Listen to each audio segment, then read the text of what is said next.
Par rapport au sondage, je pense qu'il faut d'abord prendre à certains égards, le prendre avec des pincettes, puisque tous les jeunes n'ont pas forcément répondu. Et en l'occurrence, on voit dans des enquêtes, mais aussi dans des enquêtes d'opinion ou dans des dernières élections, qu'une partie de ces jeunes votent aussi FN. Et donc clairement, là, il y a un repli sur soi.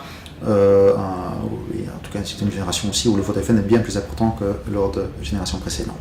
Et en même temps, et ça peut paraître un peu paradoxal, à l'autre bout, pour ces jeunes activistes progressistes que j'étudie, on voit en fait un cosmopolitisme qui est très important, une génération de solidarité internationale très forte.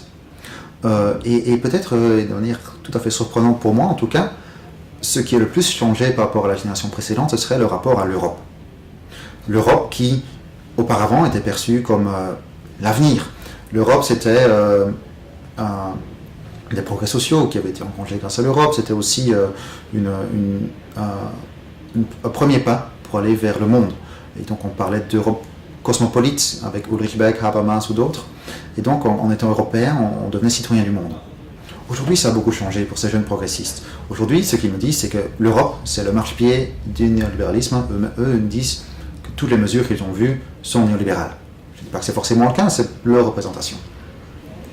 Ensuite, l'Europe, pour eux, c'est aussi maintenant la crise, et donc c'est moins l'avenir qu'un continent qui est peut-être en déclin, et donc peut-être moins le futur qu'un projet passé. Et puis aussi, l'Europe, c'est l'Europe forteresse. L'Europe qui empêche les migrants de passer, avec les drames qu'on voit autour de Lampedusa en Italie.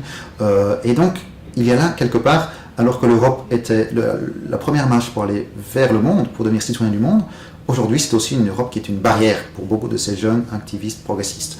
Et donc, une phrase très forte, par exemple, comme disait une indignée à Paris, c'était « Pourquoi devrais-je être plus solidaire avec les Danois qu'avec les Sénégalais ?»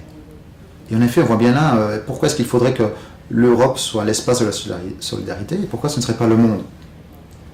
Et donc, ça m'a paru très fort, cet élan vers le monde. Et donc, alors que l'Europe le permettait, était l'instrument qui permettait de le réaliser, elle peut aujourd'hui, et elle est souvent perçue comme un frein à cet élan plus cosmopolite.